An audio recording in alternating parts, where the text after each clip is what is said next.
When an excavation team stumbled across a pair of pants at their site in 1970, they hoped to better understand the ancient society. Unfortunately, what they found, some fancy pants and some old leather balls, only created more questions for the experts to lose sleep over. They had no idea it would take 50 years for someone to finally finish what they'd started.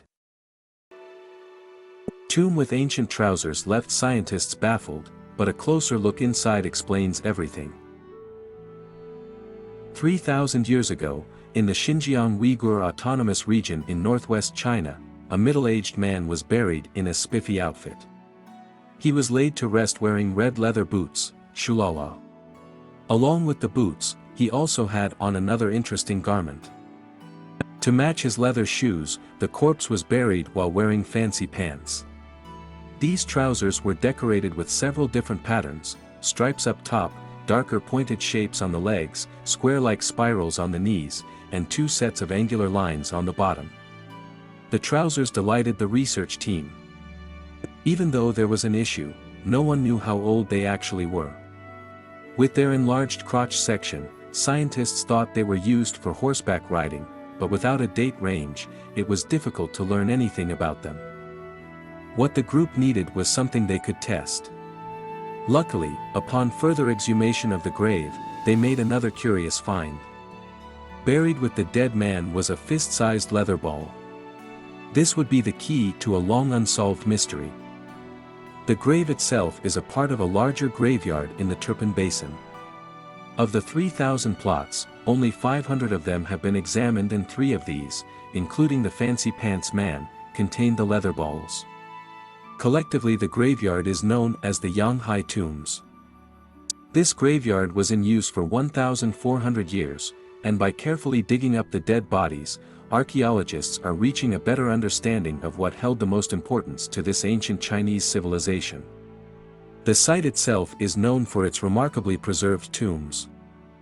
The whole Turpan Basin is like a treasure trove because of the climate conditions, Patrick Wertman, an archaeologist for the University of Zurich, said. Unfortunately for some ancient peoples, much of their history is lost because of where they started. It's extremely hot and extremely dry. For us as archaeologists, it's really good, because all these organic materials are naturally preserved, including textiles, leather, wood, and also the human, animal, and plant remains that are not usually preserved in archaeological contexts, Patrick explained.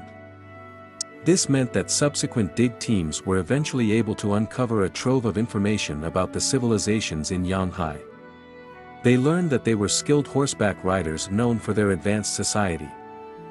The people of yanghai were one of the earliest known domesticators of wild horses, which brings us back to the mysterious pants and the leather balls. In other areas of China, scientists knew that people played different horseback-based sports, meaning that the balls were likely for a game. The balls were covered in rawhide and stuffed with wool and hair, making them very sturdy. One of them even had evidence of strike marks and looked like it burst during a game. 2 were painted with red X's, which may have made them easier to spot. The rules of this ancient form of polo have been lost. Riders may have hit them with some kind of curved stick, as is depicted in other dig sites. There were similarly shaped sticks discovered in Yanghai, but these weren't from the same time period. While we cannot say for sure what kind of game, or even activity, was performed using these balls, the fact that all 3 are nearly the same size suggests a similar use for all 3, Jeffrey Blomster, an archaeologist at George Washington University said. Though their use still isn't entirely clear, researchers found something impressive about the balls: their age. We can now confirm that these 3 leather balls from Yanghai are the oldest leather balls in Eurasia, Patrick said. They're 500,000 years older than other ones. Because researchers were able to date the leather balls, they could comfortably conclude that the fancy-pantsed horseman was also from the same time period. This kind of context is key. Maybe the horseman was known for his skill at this mysterious sport. I appreciate how cautious the authors are in their interpretations of these balls, essentially saying we cannot determine based on current evidence that these balls can be linked with polo, Jeffrey said. He's studied ball games in Mesoamerica as well. There are still thousands of graves left to examine at Yanghai. Some of the remaining ones could hold more information about the society or the game they seem to have enjoyed. Only time and more digging will reveal the answers. Over the last 6,500 years of human civilization, natural disasters, wars, and flat-out poor planning have toppled countless cities and villages.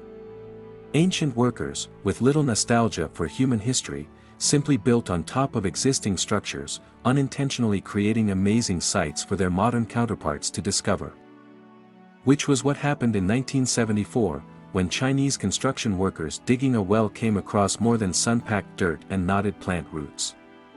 Something was waiting for them way down deep in the soil. Something enormous. In March 29th of that year, the construction workers broke ground about 1 mile from Mount Lee, an area rich with springs and waterways. The land was perfect for a well, and something else. A mausoleum for China's first emperor, Qin Shi Huang. The slab of fertile ground made sense to be the area picked for his final resting place. Of course, construction crews expected anything valuable to be safely within the known confines of the historical landmark. Still, evidence suggested there might be something bigger hiding in the area. Construction crews in the past had uncovered chunks of roofing tiles and bricks in the area, plus, every historian knew Qin was an eccentric character. When he was involved, anything was possible. For instance, Qin ascended to the throne at only 13 years old, after his father died. That's a lot of responsibility for someone just starting puberty, but that's how they did back in the day. This pressure has a profound effect on people. Though Qin was young, across 30 years, he transformed China into one unified nation. This is the origin of his kingly name, Qin Shi Huang, or the first emperor of Qin. Fighting for unity wasn't the only thing on the emperor's mind though. Qin was obsessed with preparing for the afterlife. Before his coronation, he ordered the construction of his massive mausoleum, but the perhaps overly prepared emperor knew the structure wouldn't be enough for his journey to the beyond. This additional preparation for the afterlife was what the construction workers found so long ago. Buried in the soil was a solid statue. And another. And another. Archaeologists were called in. No one could believe the extent of the find.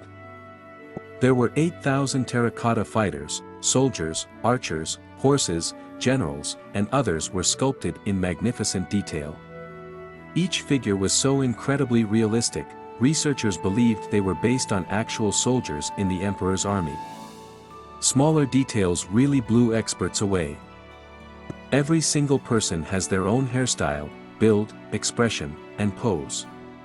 They were painted with unique colorations, further emphasizing their individuality. Experts estimate each took 10 years to carve, and the more they studied, the more they were blown away. The warriors face east, toward lands the emperor and his army had already conquered. No one knows why this placement was chosen, but some believe it symbolized that the nation's real threat came from Qin's newly acquired subjects and not from those who were still free. These warriors were contained in 3 separate pits. The first one was 150,000 square feet, and the excavated parts were filled with warriors armed with bows. Behind the bowmen were 11 rows of soldiers wearing armor. These men held smaller weapons like halberds. Some of the fighters stood in wooden chariots that were pulled by 4 clay horses and flanked on either side by more warriors. This was just in the first pit. In real life, this part of the army would be the first thing that enemy combatants would come in contact with. It was meant to overwhelm the opponents. The archers could hit them from a long distance, and then the armored masses would get a chance. Pit 2 was different. The second pit was about half the size of the first. It contained mostly archers, but these fighters were carrying crossbows, not bow and arrows. In the back, lines of warriors on horseback silently stood, preparing to fight any threats to the mausoleum. During an actual battle, this part of the army functioned similarly to the soldiers and charioteers from the first pit. The crossbowmen in the front line would take turns firing and reloading, while the warriors astride horses rushed into the enemy. And last, but also least, in size, was pit number 3. The warriors in this section were the honor guard, a command chariot controlled by 4 soldiers surrounded by armored men carrying massive sticks. These guys, experts knew, were special. Archaeologists believe these soldiers were the commanders of the squadron. The chariot itself was covered in ornate decorations, indicating it had a special position within the army. There were other smaller pits surrounding the 3 major ones, too. These were filled with an assortment of civilian figures, like acrobats and assistants carrying bamboo tablets, so they could take notes. But how was this elaborate display even possible? How these warriors were created is still a mystery. Some researchers think one sculptor would create an entire figure by themselves. Others believe they took a Mr. Potato Head approach. This group believed each statue's unique look came from using pre-made ears, noses, and other facial features to help save time. Still others believed the emperor conscripted prisoners to create the entire army. The warriors are only a small part of the massive mausoleum site. Through radar, core sampling, and remote sensing, researchers found that the entire complex is 38 square miles. And only a small portion of this has been excavated. The terracotta figures may be guarding a perfect copy of Xi'an, complete with its natural streams that wound around buildings. Sima Qian, a writer from the time, described the tomb as being filled with a variety of precious things. Curious why this hasn't been fully excavated? Well, according to Sima, the site was also heavily booby-trapped, making scientists nervous to see what may lie beneath. In China, there is a long history of these types of covert defense systems. Thank you for watching. Please don't forget to like and subscribe.